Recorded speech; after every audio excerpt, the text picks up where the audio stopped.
வணக்கம் நண்பர்களே. அசுவசம நலன்புரி திட்டத்தின் கீழ் மார்ச் மாதத்திற்கான கொடுப்பனவுகளை எதிர்பார்த்து காத்திருந்த பயனாளர்களுக்கு ஒரு முக்கிய செய்தி வெளியாகியுள்ளது.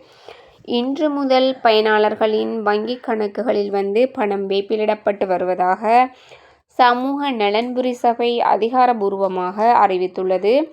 இதன் முழு விவரங்களை இந்திய வீடியோவில் பார்ப்போம் வாங்க.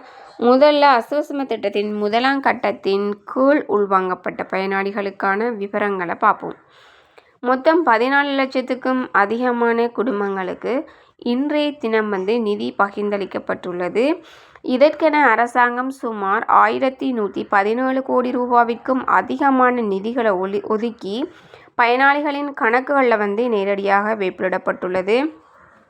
அதேபோன்று அசுவசம இரண்டாம் கட்டத்தின் கீழ் தெரிவு செய்யப்பட்ட பயனாளிகளுக்கும் இன்றைய தினமே கொடுப்பனவுகள் வழங்கப்பட்டுள்ளன.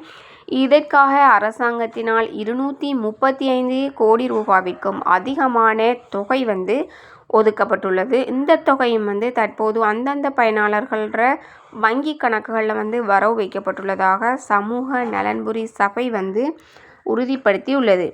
பயனாளர்கள் தங்களோட வங்கி கணக்குகளை சரிபார்ப்பதன் மூலம் இந்த பணத்தை பெற்றுக்கொள்ள முடியும். உங்களோட வங்கி கிளைகளுக்கு சென்றோ அல்லது ஏடிஎம் இயந்திரங்கள் மூலமாகவோ தங்களோட பணத்தை எடுத்துக்கொள்ளலாம். ஏதேனும் தாமதங்கள் இருந்தால் உங்களோட வங்கி அல்லது பிரதேச செயலகத்தில் உள்ள நலன்புரி அதிகாரியை தொடர்பு கொண்டு அதற்கான தகவல்களை பெற்றுக்கொள்ளுங்க. இந்த தகவல் உங்களுக்கு பயனுள்ளதாக இருந்தால் மற்றவங்களுக்கும் பகிருங்க. இது போன்ற அரசு அறிவிப்புகளை உடனுக்குடன் தெரிந்து கொள்ள எங்களோட சேனலை சப்ஸ்கிரைப் செய்து கொள்ளுங்கள். நன்றி.